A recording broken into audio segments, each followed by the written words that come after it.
In the fall of 2009, I and my family thought that we were living kind of everyone's normal. And everything was going great until the eve of Halloween, when Frankie went to a Halloween party. And when he was at the party, gangbangers came and they tried to crash the party.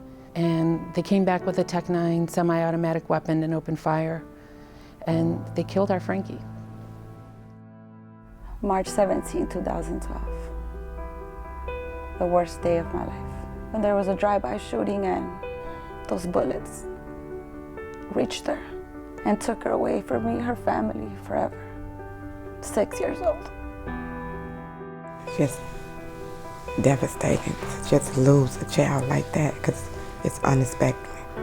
It's a sudden death. And it's a struggle every day for me and my family. Just to wake up knowing that I can't see him no more.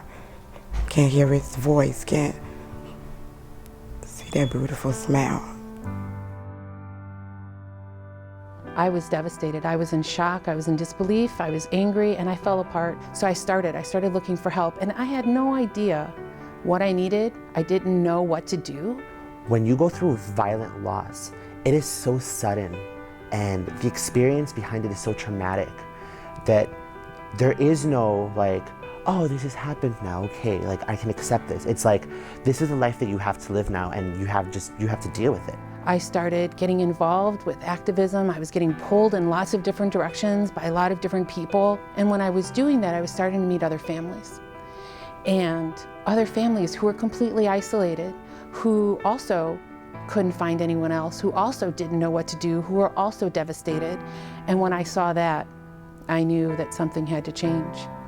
And so that became the vision to create Chicago Citizens for Change, and to create a program for survivors like myself, Chicago survivors.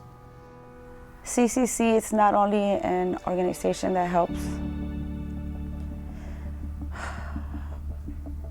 parents of murdered children or families, but they're my family now. Chicago Survivors provides crisis intervention, crisis response, supportive counseling, comprehensive referrals, and a community of survivors for peer support in the aftermath of violent loss. This is loss due to domestic violence. This is loss due to community violence. This is loss due to gun violence. This is homicide.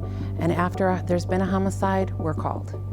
We begin to provide those services within hours after a violent loss, and we stay with the family for at least 6 months, and really through the community of survivors indefinitely. I'm coping every day with it. And that's what CCC, the organization, they help you cope through trauma like this. You're nervous and you're scared and you don't know what to do, what's going on, and with them you don't have to feel like that, because they bring that peace to you at that moment when you're at your worst, and just try to guide you and walk with you step by step. The fact that we are able to come together and we are able to say, you are accepted and you are here, and if you need someone to cry with, I will cry with you, you know? If you want to be angry, I will be angry with you. There's no obligation. It's we want to because it's so important, and because having that makes a world of difference. It's a struggle every day. So just for somebody to call you and say, how you doing today? It makes your day. Because you think people forgot about it, but they haven't. And that's why this organization is so wonderful, and I don't know how to thank them enough.